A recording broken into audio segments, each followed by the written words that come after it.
Hi, everybody. Again, your chapter 13 is a chapter that I hope that you will give special consideration to. It's one that I particularly like, and it contains some practices that I myself advocate for. It's probably not the only reason why you should look at it, but it's some good information. So, we have risk in special populations. And so when we think about that, examples of that might come to mind, you know, migrant workers, people who do not speak English, or if they are limited LEP, limited English proficiency, those might be people who have access or have access to care, and so that puts them at risk. High crime areas, kids growing up in a place of dysfunction, with bad outcomes there. Rural areas, I mean, where we are at right now, I mean, we might not see that because of Johnson City, but the surrounding area. What happens when people don't have access to employment or lack of income? Low educational levels, when we think about health literacy, limited access to care, or having to go great distances for health care.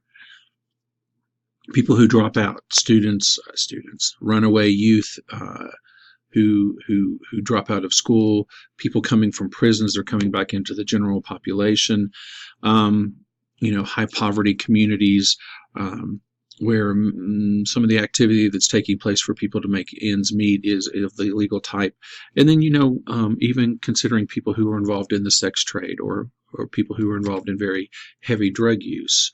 So when we think about, that's not all on there, is it? Let me see if I can move this over here. Sorry. Let me go back. So when we think about theory and about risk,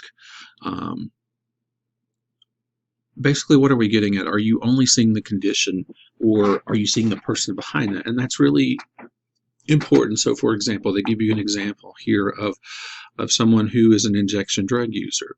That's only one part of that person's life. He could be a car mechanic. He could be a good chef. He may be raising children or have a family.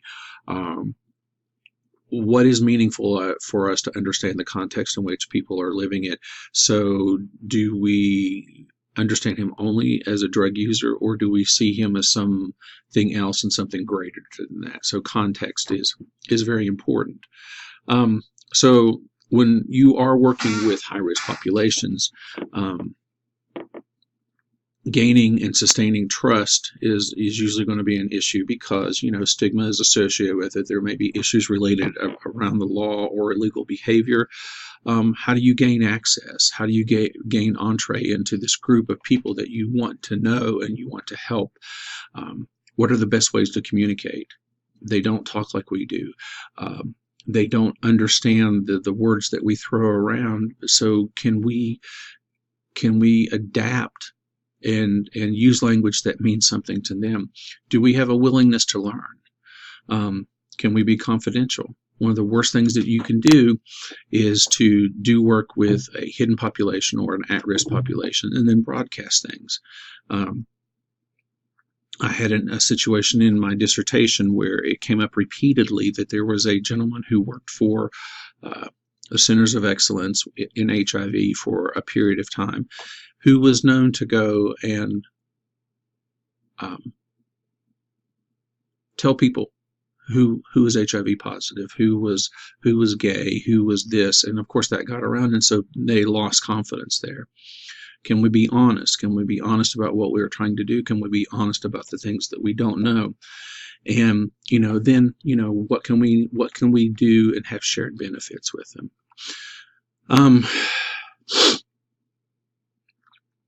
When working, I like this. When working with high-risk populations, we need to expand our thinking, the domain of health behavior, and look for and highlight socioeconomic constraints, motivations, and meanings that have an impact on risk behavior. In other words, you have to look sometimes outside the actual behavior to see what's influencing that. And so context is everything. And so we often talk about the populations that we want to work with. And in some groups, people find that very offensive. I mean, we understand what it means, but maybe that's an example of how you might want to talk a little bit differently. we want to categorize people according to risk behavior. And a lot of times we don't see anything else about them other than here's the thing, here's what they're at risk for, and this is why this is a bad thing.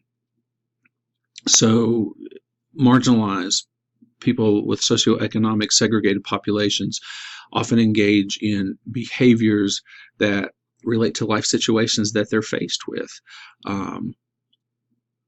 And they're not really thinking about what is a risk and what is not at risk. And so we have to understand from our public health background, where we want to help everyone and we want to fix everything, that the people that we may be working with, the populations that we want to gain trust to and entree to, they may not have the same concerns that we are. And so how do we bridge that?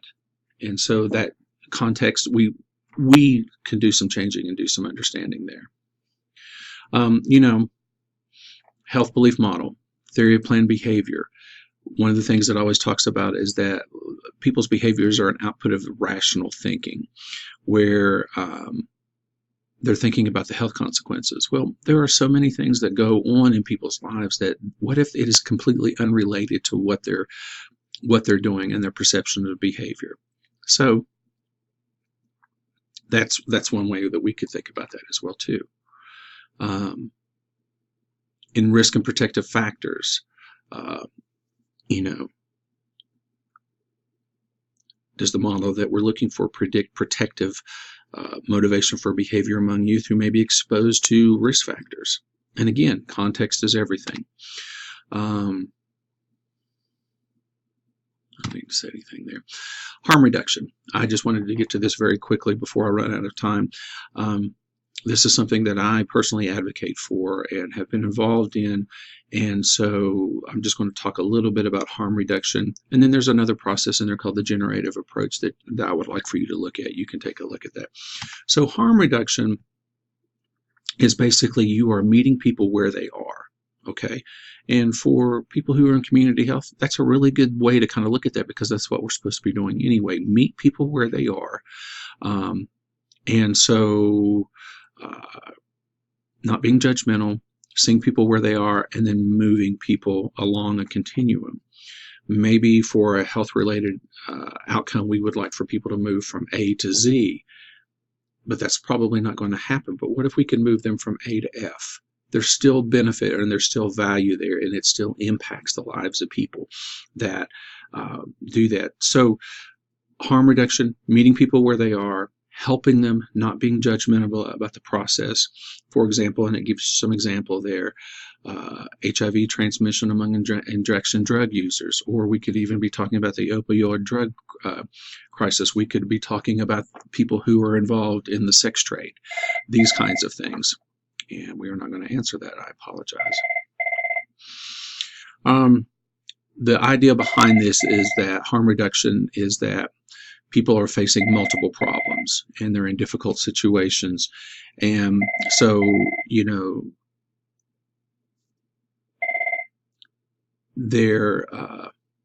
that stopped.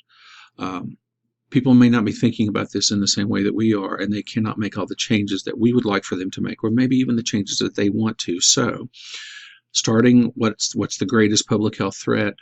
And, in the short term, we can address other behaviors that are also risky or unhealthy, but all in due process. We're not going to overload the person. We're not going to want them to walk away from us because they feel judgmental, or we are contributing to stigma, or we are putting them in harm's way. So high-risk behaviors, harm reduction, a good idea. So, for example, needle exchange programs.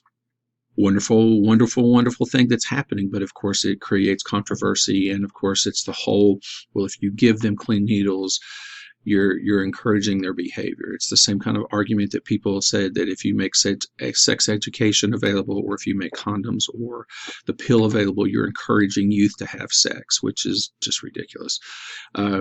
But even here in Johnson City, we do have a needle exchange program, but you'll never hear about it unless you know where to listen for and to look for, because of the stigma associated with that.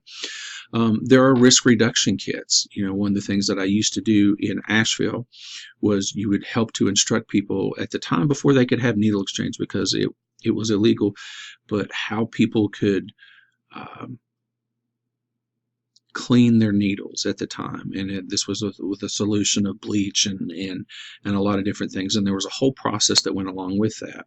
So we actually did that. It's better now that we have needle exchanges, but at that time, this is what we had. What about drug substitutions, which of course with the opioid epidemic, these are things that we would want to consider.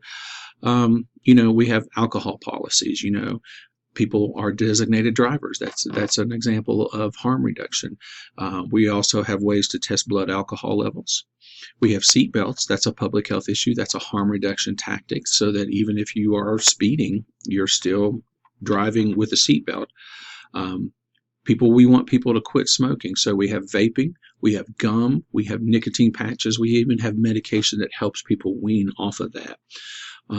For people in the sex trade, or just in general, we have condoms, we have dental dams, and of course, PrEP is one of those new things. Those pre-exposure prophylaxis, which you can use that for people that are in high-risk situations, so that they don't acquire HIV. It's one of the HIV drugs that they learn, and there's a lot of information out there. But these are good examples of why we might want to consider harm reduction, and maybe an example of what might be useful for you in your interventions. Maybe you can't get people to stop taking opioids, but how can you help them out just a little to be a little bit better, or for people to lessen?